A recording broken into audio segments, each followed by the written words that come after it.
I have found that the closer we have come to graduation, the more people like to offer advice or words of wisdom. Sometimes it has been whimsical, like, always wait for the children on school buses. Other times, these words have been more direct, like, stop whining. I changed the quiz from Friday to Wednesday on basis that life's not fair. Move on. However, when it comes to imparting advice, Randy Posh's words resonate within me. For those of you who may not know, Mr. Posh was a professor at Carnegie Mellon University who died from pancreatic cancer. He spent his last few months working on the last lecture, in which he encouraged his students to achieve childhood dreams, to enable others to realize their dreams, and to live life to the fullest. That being said, my favorite part of the lecture was the comparison between the brick walls and the struggles and obstacles we will inevitably face in our lives. He said, remember, the brick walls are there for a reason. The brick walls are not there to keep us out. The brick walls are there to give us a chance to show how badly we want something. Throughout high school, we have had our share of brick walls to break through. And I have witnessed many of my classmates overcome their own brick walls. Today, I would like to share 2 examples with you that had a powerful impression on me. Last fall, our field hockey team made the Class A playoffs. If you had asked me 4 years ago if I thought that our PHS field hockey team would not only go to playoffs, but make it all the way to the regional finals, I probably would have laughed. See, 4 years ago, opposing teams viewed us as an ego boost, just another W to add to their wins column. Our locker room consisted of a porta potty and a shed where the goals were stored during the winter. We were no strangers to a 1-13 record. Despite these obstacles, we never lost hope. Entering our senior season, we decided to break through this brick wall and make the playoffs. Over the summer, various team members came together to practice or play in tournaments. We bonded as a team and brought out the best in each other. The team's effort and determination shined through on the field. Suddenly, other teams in the league that used to write us off realized that we came to win. In the end, all of our hard work paid off. It took 11 years, but the PHS field hockey team finally made the playoffs. From there, we went on to make school history by advancing to the Western Maine Finals. Overcoming that brick wall felt especially rewarding with the growing support from the Portland community. We were even mentioned in the Brett O'Kelly's infamous soccer write-ups. Various teachers would stop us in the hall to wish us luck in our next game.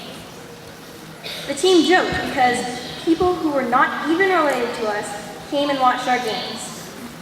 I know that I will never forget seeing Mr. Lacusi cheering us on the sidelines at our semifinal game in Westbrook.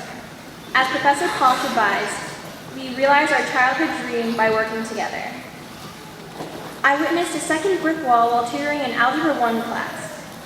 When I first walked into that class, I knew right away that Hussein was a hard worker. While other students in his class were not focused on this assignment or either being reprimanded by their teacher, Hussein was sitting in the front row solving an equation for x. Although Hussein struggled with the problem, he was determined to learn.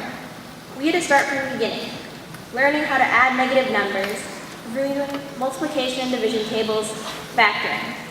You know, all the fun stuff. At times, it was really hard for Hussein.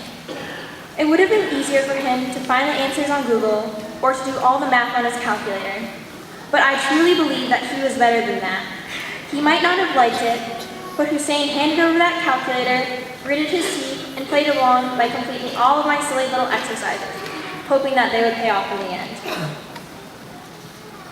Now, Hussein is not one to brag, so I'll take care of that for him. Not only did he understand the algebra, but he was at the top of his class.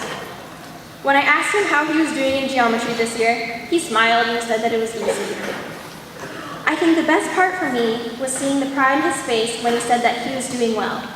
Next year, Hussein plans to continue his education at SMCC. As Mr. Posh reiterates in his last lecture, we can accomplish any goal if we work together. Nothing is impossible. The reality is that there is not just one brick wall in your lifetime. We are going to continue to come across them. Today, our graduation is a celebration and recognition of the brick walls we have overcome in the last 4 years. But we are far from done. We must remember that we are never alone. There will always be people who want to see us succeed and overcome obstacles. For me, it was teachers like Mr. Deniso, Ms. Guerra, Mr. Colburn, Mr. Gonia, and Mr. Lavasser. Coaches like Randy, Suze, Nappy, and Skippy. And my family who helped me overcome my own personal obstacles. For this, I am grateful. To the class of 2012, if Randy Posh were here today, he might remind us to keep in mind that brick walls are there for a reason. They give us a chance to show how badly we want something. We all have the potential to go far, the potential to overcome every brick wall that stands in our way. We just have to want it badly enough. To my friends, my fellow graduates, I wish that you will achieve your childhood dreams, and that you will also help others to achieve their dreams, and that you will live life to the fullest. Thank you.